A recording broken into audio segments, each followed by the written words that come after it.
అదే రాజ్యాంగంలో ఆర్టికల్ 25, 26, 27, 28 ఈ 4 ఆర్టికల్స్ మనకి ఇవాళ చాలా ముఖ్యమైనవి. ఆర్టికల్ 25 ప్రకారం నీ అంతరాత్మ ఏది ప్రబోధిస్తే ఆ మతాన్ని నువ్వు నమ్మొచ్చు, నువ్వు ప్రాక్టీస్ చేయవచ్చు, నువ్వు ప్రొఫెస్ చేయవచ్చు. అంటే విశ్వసించటం, ప్రకటించటం, ప్రచారం చేసే హక్కు, అవలంబించే హక్కు మనకి రాజ్యాంగం కల్పిస్తూ ఉంది.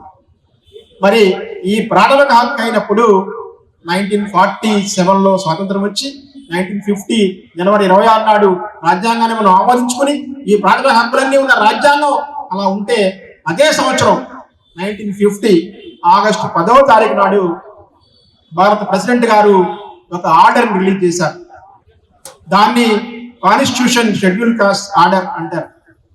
అంటే రాజ్యాంగంలో 341 ఆర్టికల్ ప్రకారం ఎవరెవరిని షెడ్యూల్ కాస్ట్ గా గుర్తించాలి, ఎవరెవరిని షెడ్యూల్ ట్రైబ్స్ గా గుర్తించాలని ఆర్టికల్ 341, 342 ప్రెసిడెంట్ గారికి, భారత రాష్ట్రపతి గారికి అధికారం ఇచ్చింది.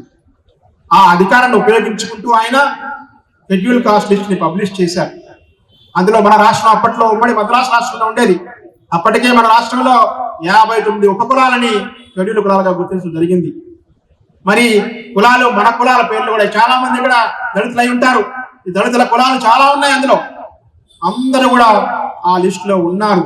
కానీ అందులో ఉన్న పారా 3లో ఏమనుందంటే హిందూయిజం ప్రొఫెస్ చేసే వాళ్ళు మాత్రమే ఎస్సీలుగా పరిగణించబడతారు.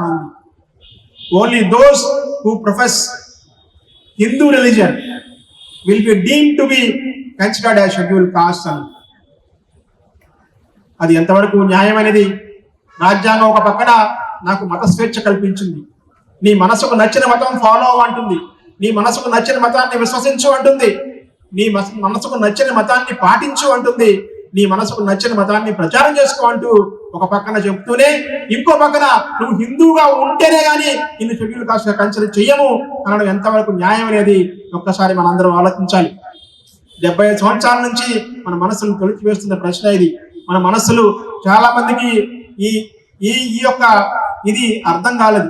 ఇప్పటికీ కూడా చాలా మంది దళితులు క్రైస్తవ్యం పాటించే వాళ్ళు, దళితులు క్రైస్తవ్యం పాటించని వాళ్ళు, వాళ్ళందరి మనసుల్లో కూడా ఇంతవరకు దీని మీద క్లారిటీ లేదు.